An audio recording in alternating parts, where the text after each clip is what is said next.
Hi everyone. So I was journaling about this on my computer, just some thoughts I was thinking about, and I thought, okay, I'm gonna record this and post it on YouTube and see what people will say about it.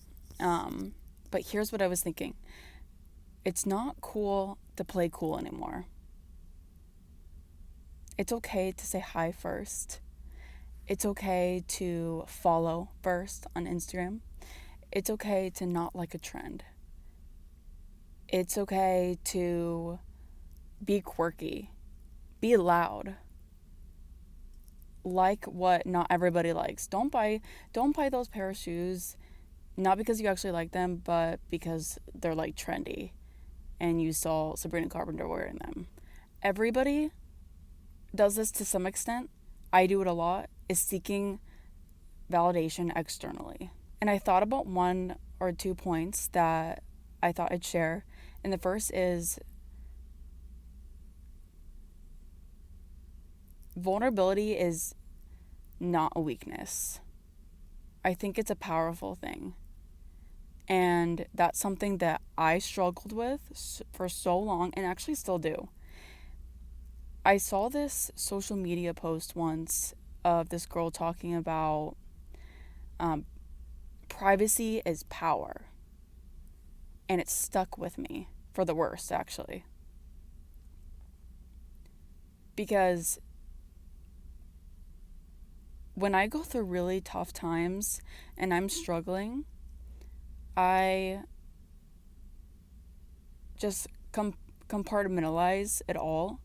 I just kind of stuff it deep down. I don't tell my family.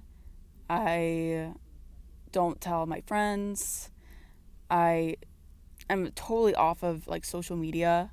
Sometimes I'll just delete Instagram. I don't want to see people living their lives. I don't want to I I like to be alone. I like to be alone. But I think vulnerability is actually a strength, and being open about what you're vulnerable about is actually really admirable. When somebody's vulnerable with me, I tend to share something about myself as well. And it creates this mini bond. You shared something about your life, and I'm going to share something about myself too. And it creates a deeper friendship. And the second thing is passion is magnetic. You see those artists like SZA or Sabrina Carpenter, and they are magnetic because they are passionate about what they love and unapologetic about what they love.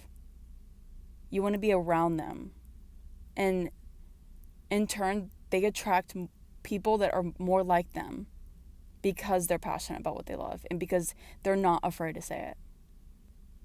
I think your excitement about what you love, like basketball or graphic design, music, excites other people and inspires other people and yourself. And I think this is another part about manifesting is share your dreams. Be open about them. Don't be embarrassed.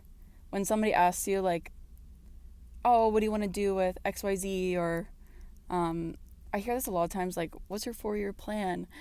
That's a or 5-year plan. That's a common thing that your mom or your dad or your grandparents to ask you. Um, be raw, be vulnerable. I want to start that business. I want to be a content creator. That's something that I struggle with when people, even my boyfriend was like, what do you want? Where do you see yourself next year? Where do you want to live? What are your goals?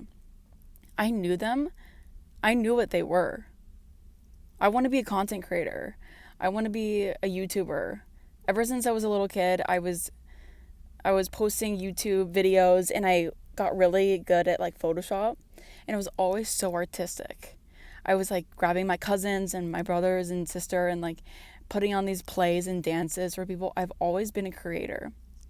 And so I got my degree in graphic design and sort of graphic design job, and wasn't really feeling that, and was always creating these like videos and images, and I think I didn't want people to know because I knew people were better at it than I was, and I was scared to fail.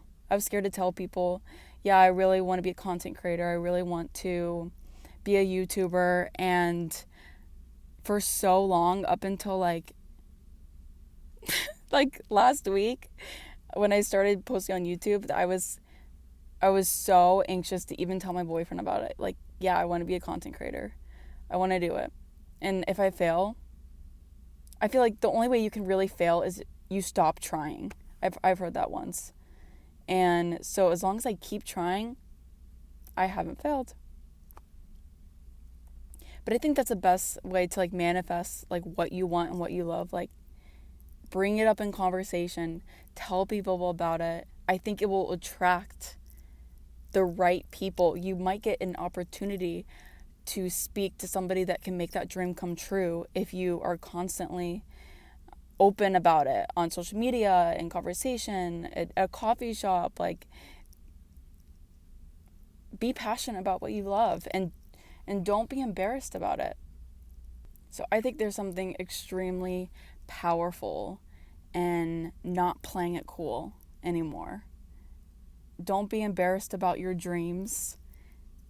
Speak them out loud and be vulnerable. It's a strength. Don't try to protect yourself like a turtle shell.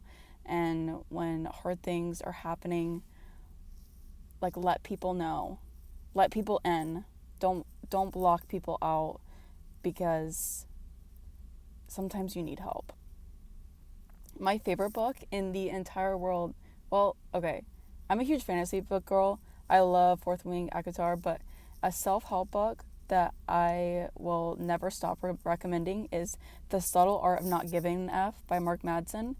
That is a great book if you want to teach yourself vulnerability and passion, and it teaches you that you need to stop caring about what does she think about me, or what will my job say, is my mom going to be disappointed. You can only give an F about some things, like family or friends or your passions, and you cannot waste that energy on what other people are thinking of you. So my hope for 2025 for myself and others is to say your dreams out loud, be vulnerable. It's a strength. And be passionate. It attracts all the right people. And you can't fail if you don't stop trying. Bye.